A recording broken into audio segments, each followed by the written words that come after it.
Good morning, everyone, and welcome to the Zicklin Talks Business webinar series. Today's topic is corporate proxies, shareholder votes, and making your voice heard. Our guests are Jay Daya, Associate Professor in the Wasserman Department of Economics and Finance, and Caitlin Sherry, Director of Investment Stewardship and Senior Vice President at Neuberger Berman. And as usual, leading the discussion is Larry Zicklin, graduate of Baruch College, class of 1957. Welcome, Larry.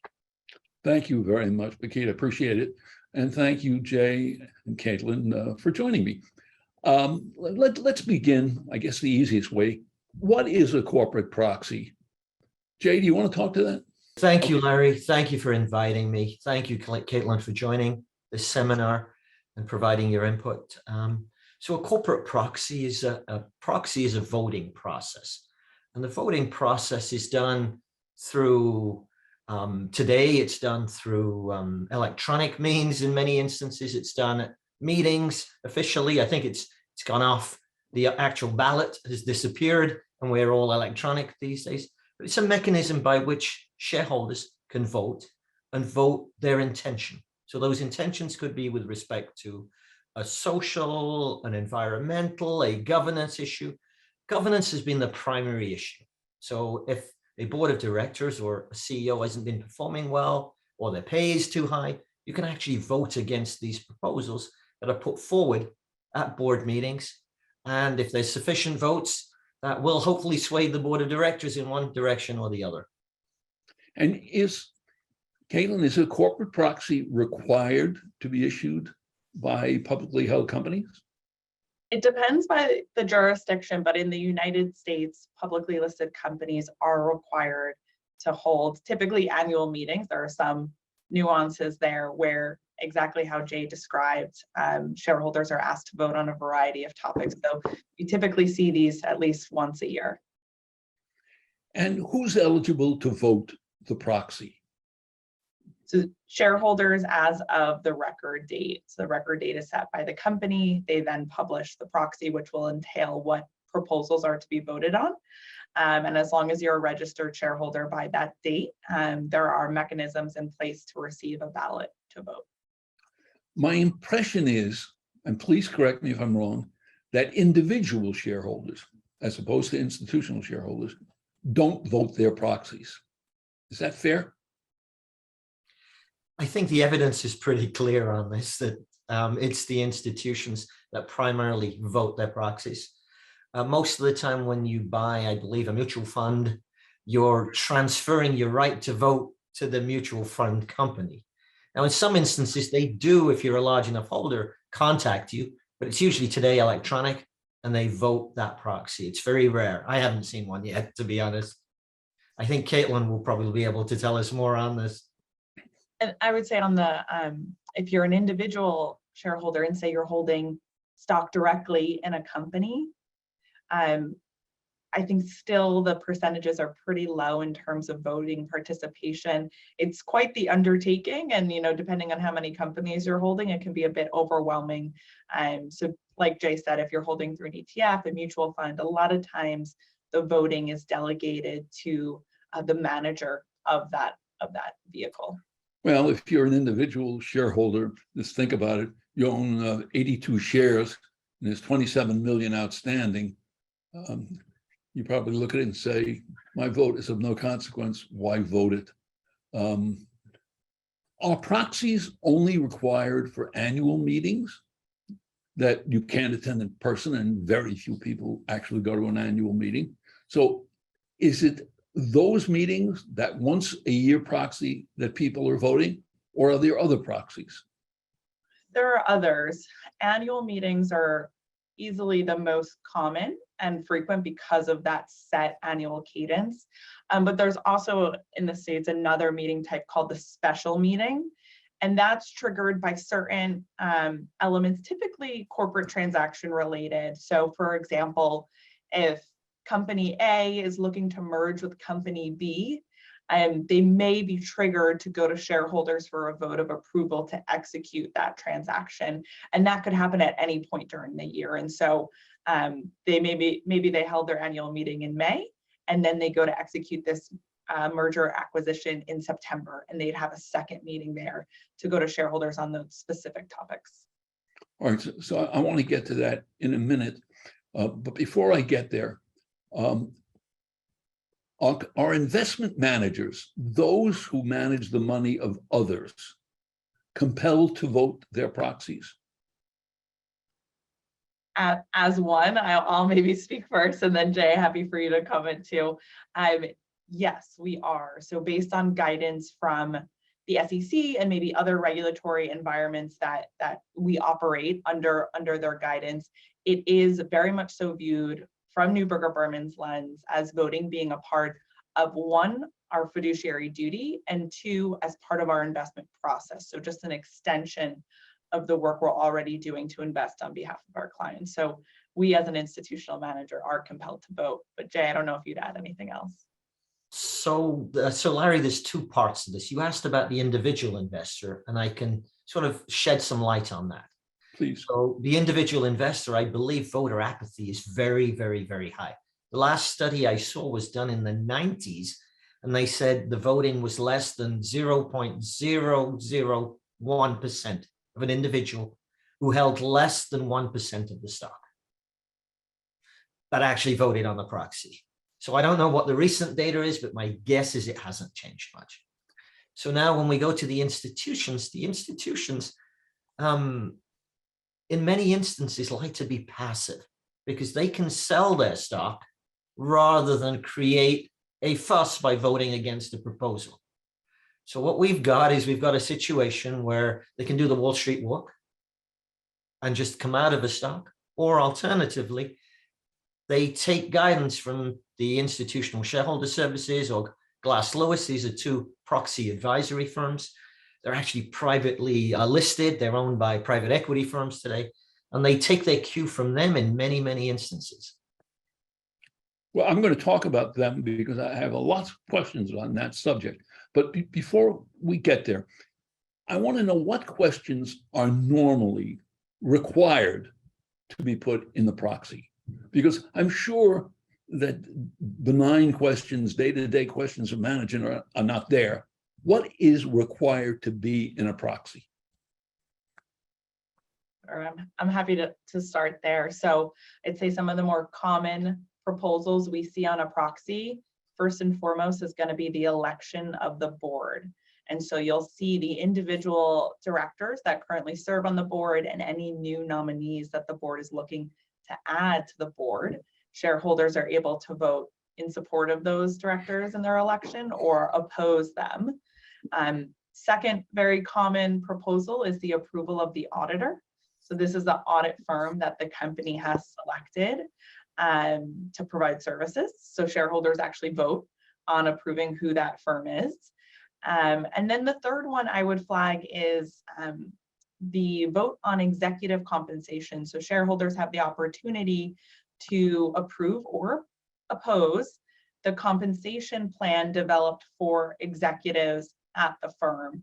And so it would detail everything from the total amount of pay being awarded to those executives to the specific performance metrics that the company has to perform against in order to achieve certain pay levels.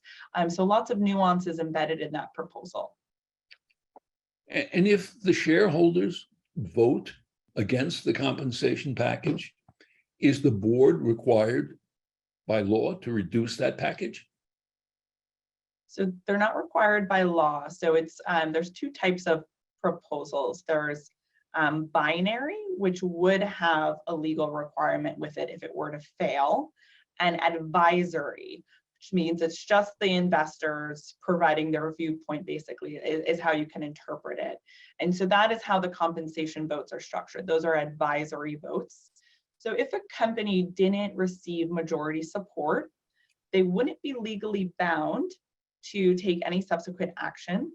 That said, I'd say common practice and really best practice is when you see that there's clearly, a broad, maybe wide sweeping amount of shareholder opposition to an issue, to then engage and try and be responsive to addressing what those concerns are, even though you may not be legally required to.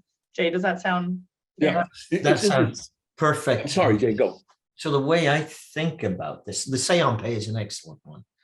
So when I look at say on pay, we've had somebody like Norwegian Cruise Lines last year. We had Arrowhead Pharmaceuticals. What we noticed is that if you take a look at the recommendations from Glass, Lewis, and ISS, which I know, Larry, we're going to talk about, Right. only 6% went against governance issues that Caitlin mentioned. That's about the board issues. And about 12% went against the say on pay. That's a significant number if you ask me. And so they recommended certain tweaking in most instances. And I think that's where Caitlin's going with the advisory. However, when I looked at Norwegian Cruise Lines, which was very interesting, they had 15% vote against in 2021, and they had a 16% vote in 2022, but there'd been no change. And so I was going to come back to Caitlin to ask, what do you do in that scenario where you voted against the proposal and there's no change on this? The board seems to be, irresponsive to this particular proposal. What actions do you have as an investment management firm?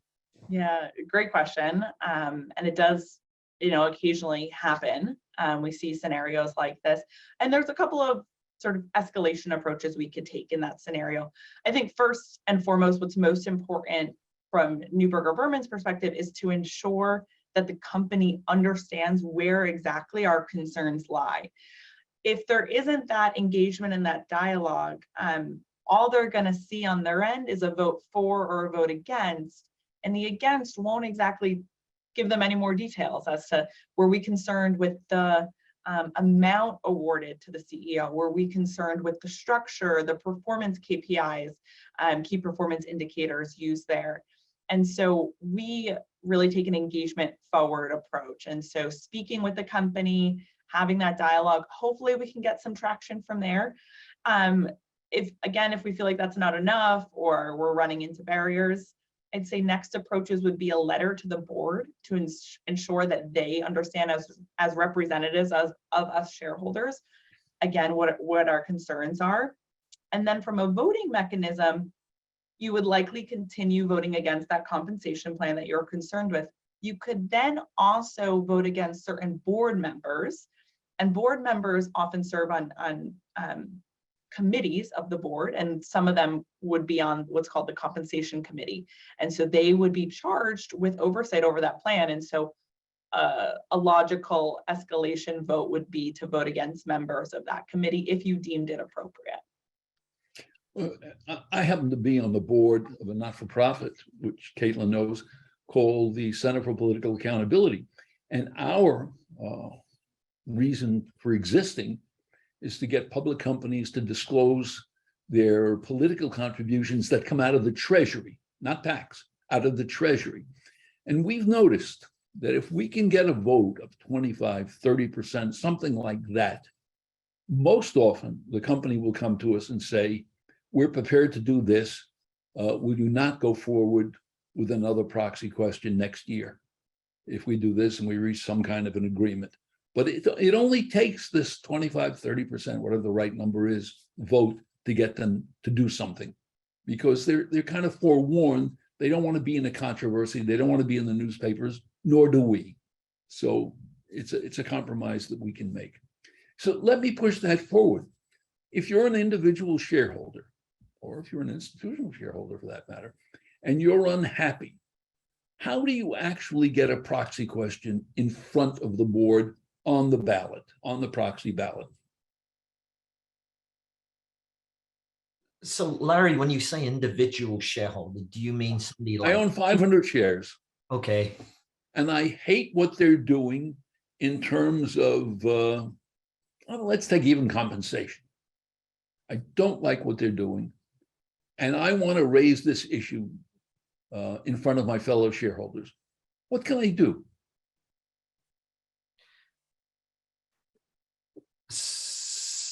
Caitlin, I'm happy I'm happy to step in. So So shareholders have an avenue where normally the proxy is going to have what's called management proposals, and that's everything Jay and I have been talking through so far: the board election, the compensation, the auditor. There's then a second category of proposals called shareholder proposals, and those are put forth by shareholders. There are certain requirements that need to be met in order for you as a shareholder to qualify to put a proposal on the ballot, and it's things pertaining to the amount that you hold in the company, the length of time you've held, and that's really to mitigate against someone just coming in for a moment in the stock and stirring up discussion on a topic and then exiting quickly. They really want to hear from more of the longer term shareholders that have a stake in the company. From there, companies will have a process in terms of by what deadline you need to submit your proposal to them. And then that sort of discussion starts that you were talking about, Larry, where the company will come to the table often and discuss with you what your request is and see if you can come to some form of a compromise. If that's not in the cards, then the proposal would go forward on the ballot for the broad range of shareholders to vote on. There's some additional sort of legal nuances in there where a company can sort of petition to not have it on the ballot, and that would go to the SEC. It's called a no action request, and where the SEC will ultimately rule as, is this appropriate to go through to the ballot, or will we throw it out? So a sort of tricky nuance to navigate there, but that's generally the approach. But if you held it the appropriate length of time and you had enough shares and it was an appropriate question, it wasn't that I think you ought to use blue pencils instead of green pencils, you can get it on the ballot. I'm thinking a few years ago, you may recall, when a little investment company by the name of First Engine tried to put 4 directors on the board of Exxon in place of 4 directors that they had, and they had a small fraction of 1% of the shares, and they won. They won at least 3 directors that I can recall. And so it shows that it can be done, and the 3 directors joined the board, and 3 directors that management favored were voted off the board, which is kind of an interesting occurrence. I don't remember that happening before. Although, as you point out, most shareholder proposals are put forth by management and not shareholders. So that takes us back to a question I think Jay raised earlier on. You have responsibility, Caitlin, at Neuberger Berman, the firm's $500 billion fund, much of it in equities, and you are heading a department that votes those proxies. Can you tell me the methodology that you use to vote proxies? Yeah, certainly. So at Neuberger Berman, I oversee the firm's approach and execution of our proxy voting activities.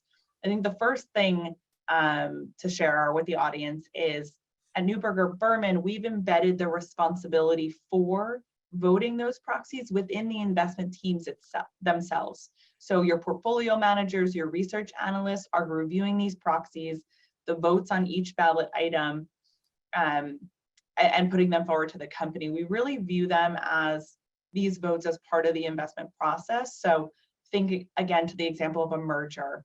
Really, that portfolio manager we deemed is best positioned to opine on behalf of our clients if this is in the best interest for longer term value creation of the company. So that's how we structure it from an organizational perspective. In terms of methodology and sort of process, what we've done is, rather than outsource our thinking on these topics or execution of them to a third party, we have drafted our own comprehensive proxy voting guidelines on those common proposal topics that help guide how we vote on proxies throughout the year. And again, it's going to those portfolio managers. They're able to opine and put those votes forward. So that's how we've done it. I think one thing we really stress in our process is, I think first, it's investment team led. And secondly, we're quite committed to transparency into our processes. So one thing we started. Oh, before you get there, just before you get there, because I think I know where you're going. Suppose an investment team owns General Motors and wants to vote completely with management. And another investment team owns General Motors and they want to vote against proxy question 3 and 5. How do you reconcile those two positions? Yeah, great question. And so, oftentimes it does happen that an individual stock is held across a number of our different investment teams. And so what we've developed is a senior committee called our Governance and Proxy Committee. It's chaired by our President and Chief Investment Officer of Equities, comprised of heads of research and senior portfolio managers. And so what we would do in that scenario is we'd have all the folks with views on a given proposal come in front of that committee and we debate it as a group.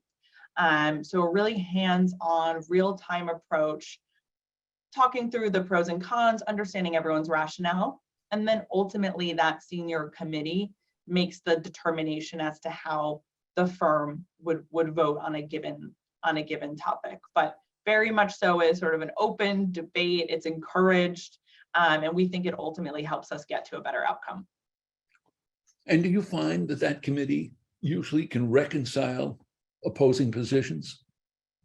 Yes, in my experience, it's a very collegial environment, and folks are able to someone makes a slightly more convincing case, and it's just a matter of hearing folks' perspectives that we've been able to navigate those discussions. And one of the proxy questions that are most controversial to Neuberger, what do you find most disagreements about? It's a good question. I don't think there's any one that's more controversial than another. We're an active manager, so everything is quite bottom up, very case by case. I would say, one of the more complex voting items that often spurs a lot of debate just due to the nuance of them are those executive compensation plans. There's so many elements to them to unpack that one group may have a strong view on the performance metrics, another group may have a strong view on the size of the awards. And so oftentimes it's reconciling those differences in viewpoints. And there's always a lot to debate on executive compensation. So that's probably one of the more frequent discussion items we have. And what happens, Caitlin, when you decide to vote no on a proxy question that's been put forth by management, and you have a long established relationship with that company, where Neuberger's talked to that company for years, where the CFO, where the CEO, how do you handle those relationships? Is that considered disloyal by management?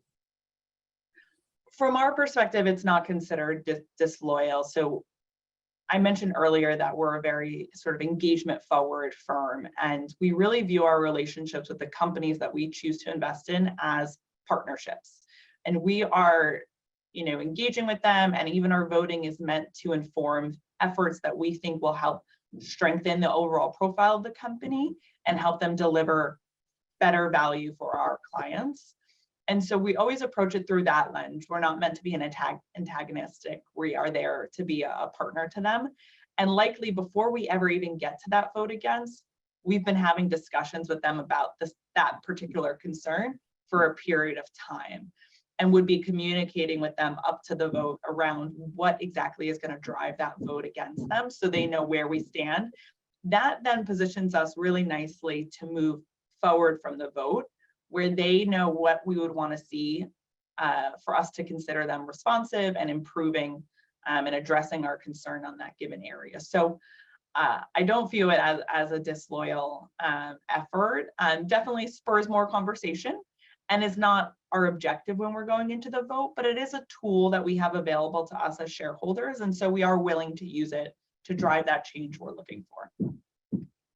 I would think it must be hard for a shareholder of your size, any institution, I'm using you because you're sitting in front of us, to vote against let's say compensation, because in effect, what's being said is management saying, we think this package is fair. And the institution that's voting against it is saying, no, we think it's too high. And I'm wondering what the future relationship between the investor and the company is like post that question, whichever way it's finally decided. Yeah, it's a fair scenario, and I would go back to, it's so important to us that the company knows exactly where our concerns lie. Maybe it's that, we really dislike the structure.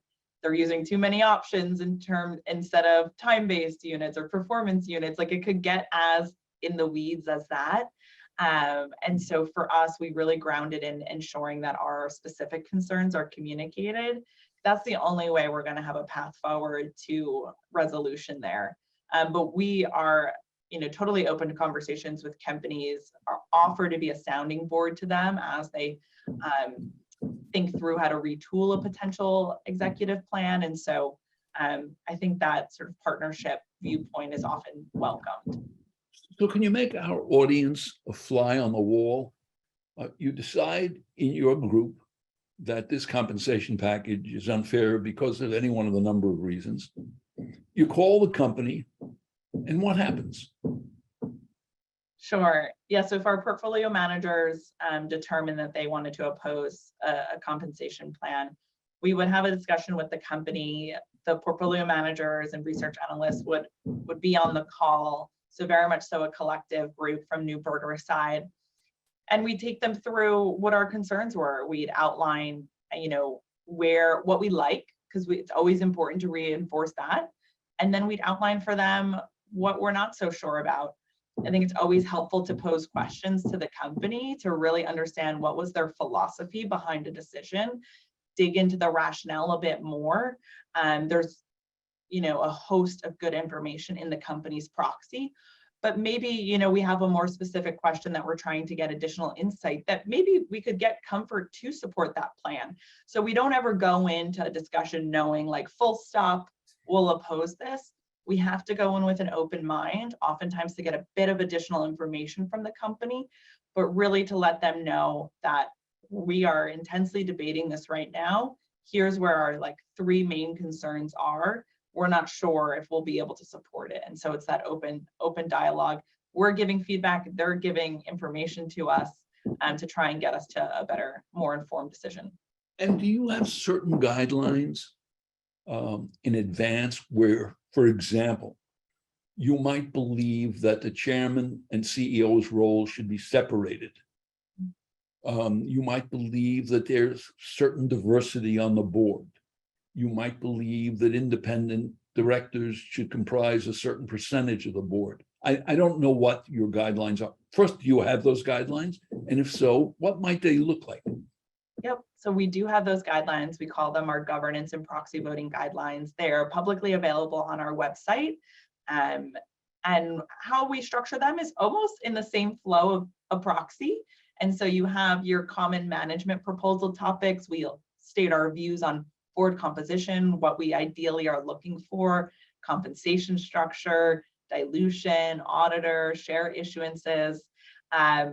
So lots of fun topics like that. And then we'll also put some of our views on how we generally approach shareholder proposals, so that both the companies are familiar with our general approach to these common proposals, but really importantly, our clients who have given us vote authority on behalf of their investments know how we're approaching these proposals. I got it. I think now we probably ought to talk about proxy advisory firms. Jay, do you want to describe to our audience what a proxy advisory firm is? I could. Caitlin, I had one very, very quick question. If Please. I could just go back a little bit and we'll get to proxy advisory quickly. So when I think of shareholder sponsored proposals, I think of them as asymmetric diligence. What do I mean? When a firm is performing really well, we can pay them whatever they want. When the firm is performing not so well, those high pay packets are now scrutinized more. So I love the idea that you explained to us that we have a particular process that's transparent. irrespective of the performance.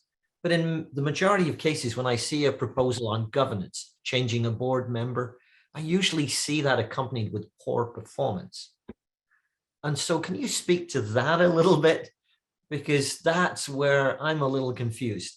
I see somebody like BlackRock announcing their voting summaries every year. I see your process. I just looked at it. It's fantastic, excellent, well laid out.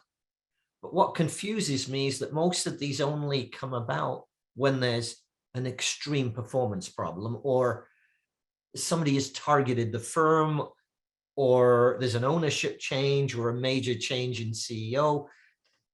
So can you sort of go to that a little bit? I'm going to call it asymmetric diligence, because I think Sure. that's... Yeah, if I'm understanding the question, the way I would position is, so say a company receives a shareholder proposal or is maybe targeted by an activist investor who's running a proxy contest where they're looking to replace members of the board, kind of similar to the scenario that Larry mentioned earlier at Exxon. Now, I can't speak to a shareholder proponent or an activist methodology for targeting, but a lot of times it's because the company they've identified is lagging in a certain area. So for it to escalate to a proxy contest, there's probably a decent likelihood that there's some performance challenges going on there, that an activist is looking to come in and make certain strategic changes that they would like to see that would ultimately improve performance. On the shareholder proposal front, it would depend on the topic of the proposal, but in theory, you want a company who's being targeted by one to have lagging disclosure or practices compared to their broader market or their immediate peer set, where they've identified room for improvement. If I go back to Larry talked about the Center for Political Accountability and proposals focusing on disclosure of that information of those treasury funds. Larry, maybe you want to chat more about it, but typically you're looking at companies that are scoring quite low from a disclosure perspective, and that's really why they're sort of put in the spotlight. Aside from performance, I'd say those guidelines I mentioned earlier that lay out our views on, say, board composition, executive compensation structure, those are steadfast, regardless of what the macro environment is doing, what performance of a specific industry group is doing. Now, they just serve as a starting point for us. So then we interpret that vote, that proposal in the context of the company, what their current circumstances are, to really ensure that we're coming to the right vote for that particular proposal at that company. So for us, there's a bit of sort of real-time bottom-up analysis going on, even though we have those stated views. It's really meant to just guide a case-by-case review. So sorry, Larry. I just want to take it to proxy advisory firms because I think they're important in the context of what's going on. By the way, I just wanted to make one other comment. Caitlin, you at Neuberger announce your votes in advance, don't you? We do for some of our votes. So going back to that transparency vote, Larry, and I'll keep it short because I know we want to get to the advisors. We started in 2020 a new program that we call NB Votes, where on our website, in advance of the shareholder meeting, we will publicly announce our view, how we intend to vote on specific proposals, as well as the supporting rationale. And that's really, I think, the differentiating factor there and the really important element to give our clients, to give companies more insight into that nuanced thinking that our investment teams put into that vote to get them to whether it be a for or against. And we do it on a range of topics. So everything from those boards of directors, compensation, through to shareholder proposals, to really just give more insight and transparency into how we're thinking about certain things. So that's all publicly available on our website. How I love transparency. Jay, proxy advisory firms. So there's two primary proxy advisory firms today. There's Institutional Shareholder Services, commonly referred to as the ISS, and there's Glass Lewis. Both of these advisory firms are, I believe, owned by private equity firms. I could be wrong. I think that's right. Both owned by private equity firms, and they collect data. So whenever I've looked into them closely, what is it they actually do? They gather data. And then they provide recommendations based on best practices. They have, this is transparent on their website, what they're likely to target, what aspects, just like Caitlin has described. Institutional shareholder services, for example, provide this information. Now, many companies, I believe, many mutual funds, many individual investors, large and small, follow the guidelines that are provided by ISS and Glass Lewis. And so it's become an area of increasing interest among the investment community. So when I look at the proposals last year, there were 562 proposals that were voted on by the ISS and Glass Lewis. These are non-management proposals? Non-management proposals. Got it. And there were 60 on, I'm just going to quickly rattle them off, 60 on environmental issues, 230 on social issues, and 270, the majority, on governance issues. Ones Caitlin described on board changes, etc. And so the success of these is actually varied. So when I look at the first one, the environmental, it's been about 25%. And again, something I wanted to ask Caitlin, some of these are withdrawn before any actual vote takes place. And so I was very intrigued to hear that there's a dialogue that goes between the investment firm and the company. I was wondering whether that dialogue is summarized or made public anywhere. So I would know as an individual investor that, you know, Neuberger Berman is doing this excellent work, saves me putting this proposal forward. It is not, to my knowledge, there's not like a comprehensive database where you could get that type of information. It's really sort of one-off in terms of if the person or firm that put forward a proposal wants to talk about it publicly, that they're in discussions, that's up to them, but there isn't sort of a transparent, commonly accessible list of proposals. You really don't know until the proxies are filed. It's interesting that you mentioned the Center for Public Accountability. When we file, and the company notices we filed, and the company comes back to us and says, please don't file, I'll do what you asked, we'll make it public. We pull the filing. There's no use having a filing if they're going to do what we ask. But I don't remember if we make that public, but I'm seeing our CEO this afternoon and I'll ask. We're back to proxy advisory. So what I'm finding is a lot of the institutions are following these recommendations. So even BlackRock, I saw their voting summary report, and throughout it, they cite Glass Lewis and ISS as guiding figures in this. So they seem to have an overwhelming effect in the way these voting outcomes come about.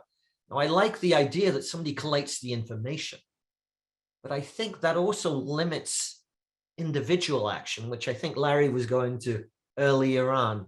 Right. So there seems to be a little sort of conflict here. Larry, what do you think? Well, I think individuals have given up their authority. When they own a mutual fund, and I'm assuming index funds and ETFs are the same, somebody else is voting the proxy, they give up that vote. And when they have their vote, because the shares are in their own name, they don't vote. So in effect, they've given up their authority to the institutional market. And the institutional market, to some extent, I don't know the extent, but I think it's very large, has given up its authority to ISS and Glass Lewis because of so-called robo-voting, which they simply say, whichever way the two proxy advisory firms advise, that's the way we're voting. And so suddenly ISS and Glass Lewis have enormous power. The only reason engine number one won their 3 seats on the Exxon board was because ISS and Glass Lewis decided that they were right. And they threw out 3 directors. And suddenly you realized you had to win ISS and Glass Lewis. Nothing else mattered. If you got ISS and Glass Lewis on your side, you could win a proxy contest.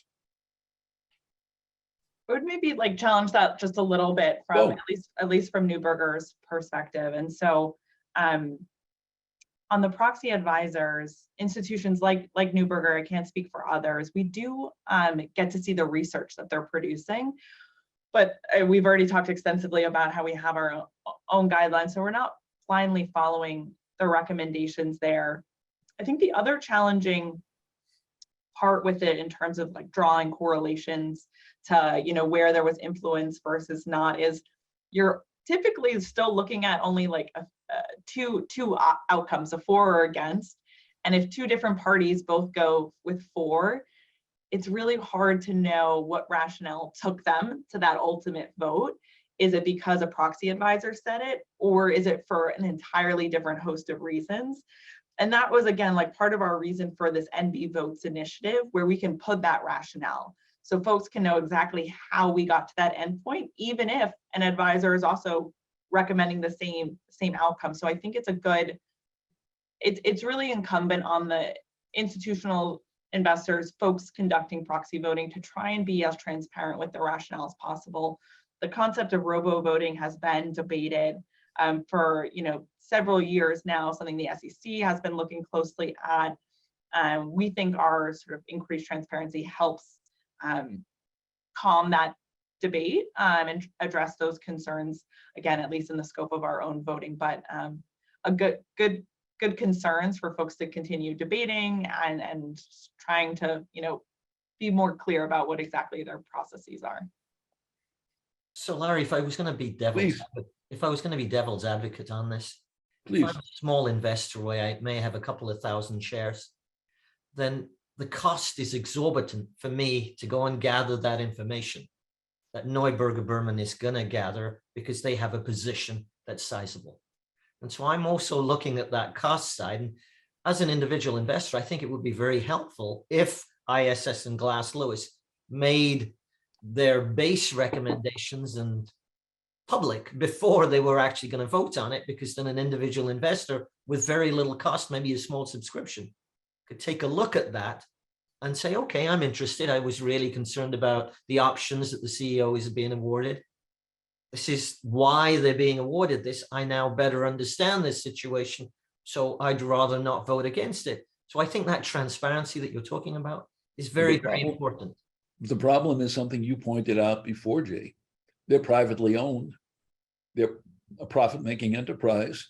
They sell their services mostly to institutions who pay for it. So the individual investors really don't have that. But what concerns me is that they control, proxy advisor, the two firms, roughly 97% of the market. 97% of the market is, I don't want to say controlled, because as you point out, people could vote against what the two proxy advisory firms suggest, but I can't remember a case where the two proxy advisory firms voted the same way and that vote didn't hold. Now, it may have happened, but I don't remember it. That's an enormous amount of power in two hands, privately owned, for profit, that influences the whole corporate governance system of the United States and really abroad too. So I think it's a problem. And they have their own conflicts, which maybe someone wants to talk about. Jay, do you want to talk about it? Yes, so they're privately owned. So That's given one. they're privately owned, it does create a conflict. And it's so the way I'd like to, I'm not going to criticize them, but what I'm going to say is we have a similar situation in bond ratings. So when I think of bond ratings, there's primarily two major rating agencies that we all have to use. And I would recall what happened in 2007 and 2008. Right. So where the bond rating agencies have thousands of AAA recommendations when only 6 public companies were AAA, but every housing piece of paper around the country was rated AAA, and there were thousands of them, which was obviously not right. But I wanted to point it out, the other controversy, somebody help me. I can't remember if it's ISS or Glass Lewis, which has a subsidiary that consults with corporations. So on one side, they're getting paid by the very corporations that they're influencing the shareholders on voting their proxies. Now, I know there's a glass wall and there's different people, but it's the same company that's advising you how to vote, and they're getting fees from the corporations. I find it frightening. Larry, that was the same with the credit rating agencies, right? And we changed the rules. And I believe the SEC, I just saw something this past month that the SEC is looking into potential conflicts of interest. I don't know how far that will go with proxy advisory. Now, the changes that the SEC has made recently to try and aid this is the universal proxy, where anybody can now put forward proxy proposals. But at the same time, they made a change last year where they said one institution with respect to one firm could only make one proposal. That was a little sort of confusing for me, because they, I thought if you were a company or if you were an institution, financial institution, who was concerned about something, you might raise several issues like say on pay, for example. You might say something about the governance, which may be related. And so I was surprised where the SEC made a change there last year. Caitlin, do you know some of the rationale behind some of these changes? I don't. Maybe Caitlin does. Say the voting space and corporate disclosure broadly are getting a lot of focus and scrutiny from investors, from the SEC, from companies. So I think these are all really prevalent issues that folks are trying to tease out to bring more structure, more guidance, and get folks to a better place, get companies comfortable with disclosure requirements and standards, get investors the information they're keen to have as part of their investment process, and all doing so in accordance with SEC guidance and law and regulation there. So, potentially we'll see some more clarity in this coming year. I think it's very much so a more to come for us. Yeah, it's always worrisome because there are people that stay awake all night figuring out how to bypass this system or manipulate the system. I've seen it in the last few months where a couple of the meme stocks are selling shares to, I don't know, unwashed investors, I guess, for a few dollars a share. And they just sell as many shares as they want, diluting all the other shareholders, pay down debt. And they've even transcended the rule of having a certain number of shares in their charter, and they can't get the vote on changing the number of shares, so they sell other kinds of shares that resemble common shares. I think this was AMC that did that. And I just think things may have gotten out of hand, and we've got to take another look at this to give shareholders more authority as to what goes on in the corporation. And I think shareholders, especially institutional shareholders, have to take that responsibility, as Caitlin, your firm has, and my old firm, just for disclosure. Gwen, I see you chomping at the bit. Thank you all. As usual, I hate to interrupt the discussion, but there are some questions that have come in. There's a question on proxy vote frauds and allegation of fraud. Are these widespread? Are they of concern for institutional investment managers? Do you have any examples of these, or is this not something to be concerned about?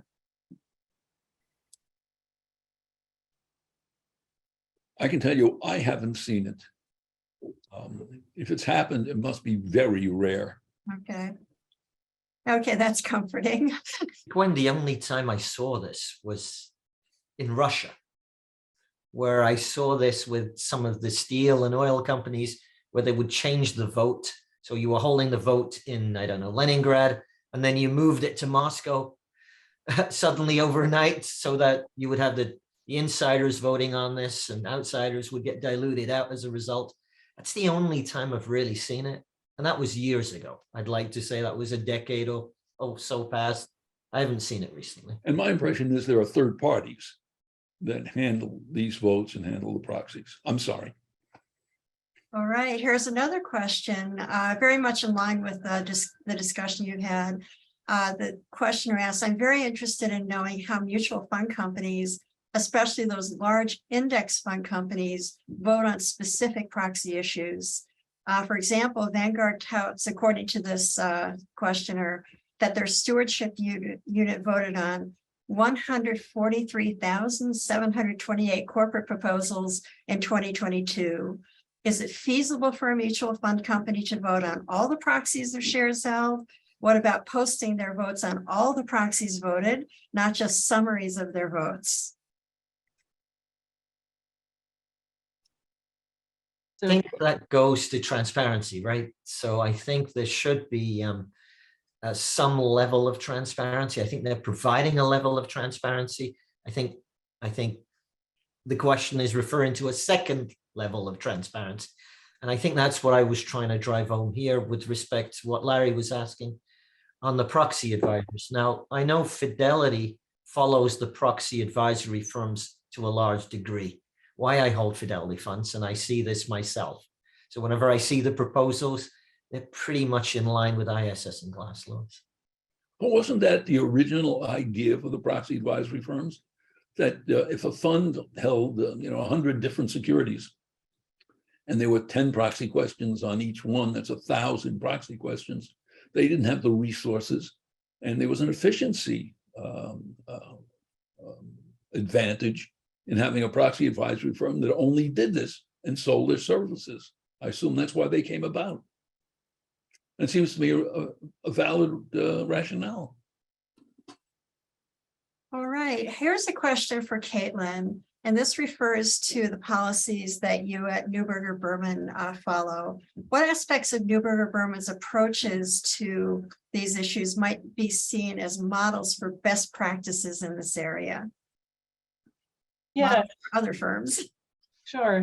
Thanks for the question. I think probably like the biggest differentiator that we've been really focused on for the past couple of years, and it's improving our own processes, is that public transparency around issues in real time. It has a couple of positive outcomes that we've seen. So one, you are getting to engage more deeply with the company ahead of the vote. Clients are able to see that detailed rationale, again, ahead of the vote. Companies will know exactly where you stand, both positive or constructive on a given issue.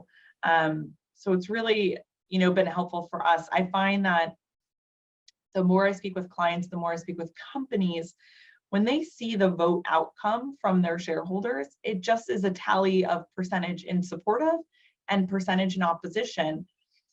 And while that's, helpful in terms of the direction of shareholder sentiment, it really doesn't provide the level of granularity and detail that they need to really know what elements of what I'm doing do my shareholders really like? What elements should I be focused on strengthening? And so I just think it's been helpful for us in terms of deepening that transparency and ultimately the dialogue to help spur, the action we're interested in seeing from our companies. So that's probably the one I would point to. All right, here's a specific case that a questioner asked. Can you address the recent event with Trian Partners sending out proxy solicitations directly to shareholders of Disney to have Nelson Peltz join the board? Is this something shareholders can expect to happen more frequently and will need to be aware of that a proxy may not be coming from the company itself? Are you familiar enough with this? I'm certainly familiar with it, okay. And it's not atypical. It's happened many times in the past. And this is kind of an interesting resolution to that proxy, because what happened in the interim was that Disney made some changes in its operations, including firing some staff. And Nelson Peltz withdrew his proxy.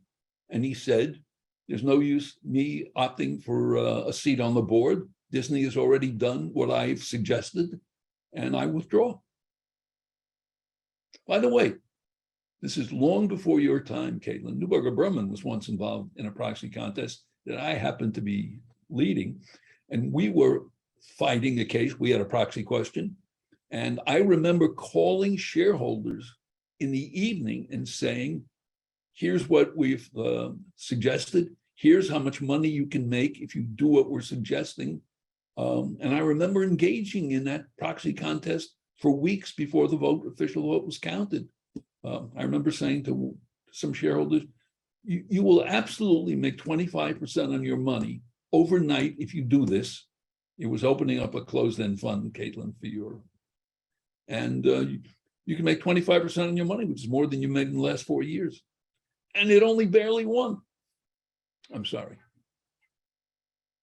Gwen, that's really common, especially with the activism side. So when you get somebody like Elliott Management, Yep. they will actually put out a slide deck of 1,000 slides and tell you exactly what they want changing.